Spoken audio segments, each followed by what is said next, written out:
wo foyu dojo me dugi channel mamo eneni kana de subscribing wo fo dugu ka fut pe subscribing wo legi ne timbe subscribing e guru like enoni kunyu me poyu wi ke wa kero video mo ke kan manyen wege beru ki ngech ya jono kero video manyen en funy manyen dok donyo kere ke tunyi nan ka fut mana pe gwa gwano kuni te ke mir me gwa gwano video eneni ti video pi in nyobe kere beti gwa gwano be fueron bini nano pien funye be pe gik ero wino gi mo manyen mana imbe no pe ngayo ke kan ci kunyi kamo wati lok ke leb gang leba chuli pen wano ni dan wenyi po kwano po dan wenyi lok ke le mon ewa ko ambi lok mane ke leba chuli wek me konyo lo tiano gang ma pat ma ke tiken ping takero mo ndongo me chim smartphone ino tik mer access to internet inano ifonye lone University of YouTube kere pe tere kwan ko gwene gang kwan roma ifonyo ke kanyi chako ticho ma bene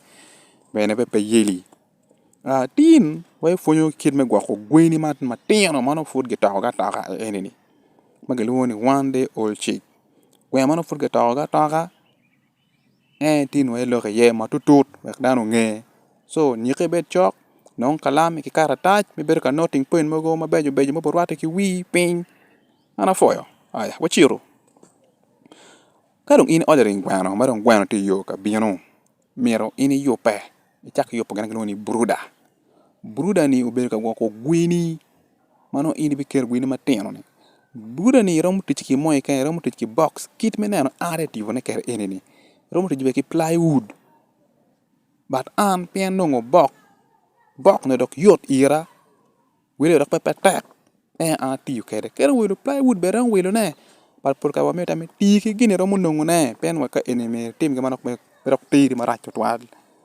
iramu kerbe ine sakla form no longa lo ma be karong e yubu gine ene wen mero longa ma be dong ino chung muchele no chung bow e onye e kenyo kare onye chung muchele chung bow ni chal nen kima trube ni kunyi me mi uliero idok mene ka gwano pielo maro big cheta gwano yo yotwa nge ke de temo gen en i disinfecting automa food gwano pio we on ke che go kwiti mo raj marom kero to infection tie ke to wen ke de temo gen en i kwanya guli kere diere i pero newspaper ya rom de auto wen wek agul ni tiche me mi liero ke gweni wek ngo karong ini kero match wan pod bati ka guli jo ke ti ke match e link tweet pe jo magaramo affording batal wan mo wati di charu dipi no match e christian pe botwa wati ka gulu pen gwano iye te chalo miene ka koyo ne inera min gwano umulo tenne but ni migi gidong peke ngat pamer gidong pepe iye rung tichi ano so mi ni umulo tenne gwano e okero maj me mini giliero aya ka de timo gen enong yubu ka mato pi ki ka chami yubu nberu ready cha ene no gwenti eno ka yubu mafuno gwano pio oba kamato pi ni kero glucose bere ye glucose ni konye me miyo kero ke gweni mo fut gwen oa pien ko maro pi tap chako no gubu mo no yot kare nge dong chako cham dong wor dong ni konyo gengo to pa gweni wa in pe no to mo ikan meno dir ma ana tiu kede eno ka in pe timo kamene miyo pi akili gwano maro gubu ma di pe chake mo kan ti wi mo kan chako to i chako no losses mano pe yo pe per i chako chwe losses no ti ra to twal kit me bia char wa eneni so kade kero chamo waki pio dong gwano binde ker ke dir kete ne ene na boile na gulu de dir pi eno luara gen chambe eno ke te cham me ene ke ma in mire yo pe kede in damre te ko gwano kade yubu jimi eno wen yubu bruda goyo plywood on your boxo mabe yubu chung muchele yubu disinfecting orong wen kero pio kero gulu mano te mi liero 1 hour before gwano bere kor gwano mo dong bere kor mi ron gwano mo bek dong no gwano ke te yo ka binu ke ka travel ke distance mo bo me binu so inde bere mo re kor jimi te ta yare dong ket ma wochi ni pien ke kero ma ya gulu chawa chela ngai gwano otwen moro kreng tam mege ti umugi kono iete mene ke lior eni gino bere met pe no por pe tak eno mera gena mi in the team Ka de timo jim ene bedo mi mo de kwor gweno.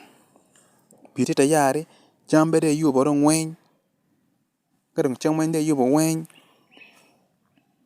Gweni dong chako yo dong kiti yo ka bino. Me meti wi ene bene. Jemo ke mara matimo ne pol kare tiki gina in romo nong no yoru yot. Ma pedok wele be tek to twal iri.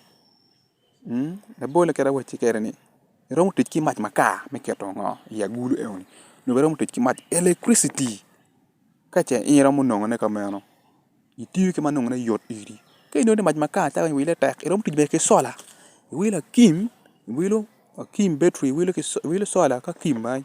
Ci ini wili tiyu kere ma pol kare charging wi cheng ke liero mi liero ke gweno ni ot dok be is much cheaper ito tich kere ka but maka ke wang chendo wang dong vuru no dong yo mo pe ot gwen be kere be yobo mi de yo bet kamano ngijo pe dok bero tek beto twal you wino kema mo maka kote ka bino I bolo I umo pen gweno ma tiyo ni mi kot po food giba ka fun ko ke to chot so wilo kema ini bolo ka kema ni tie Kaka be pe mere yele nong mo be tie kere.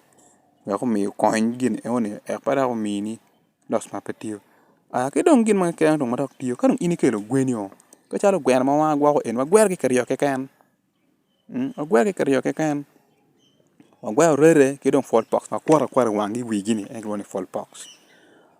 Rere ba ton me wangi kit me na te ton e ni.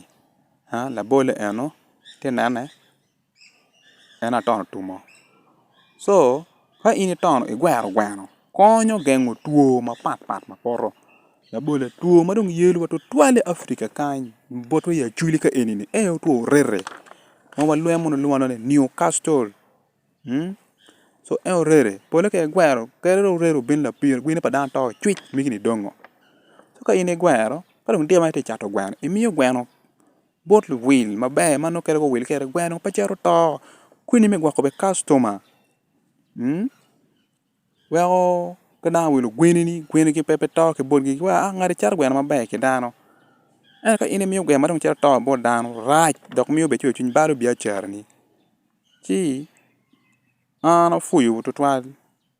Mano ene wie mara wacha minu. Lokomo loko tin, loko maduong to twal. Kada do loko pepe to twal. We will. So, dake ka fuyu biro nyen subscribing. Weka dong ananda ka video mo. Dong pede kinya de po meni pop tuj bore ke no ke poiba wiyo. Ana foya matek to twal wanen woni mala chen.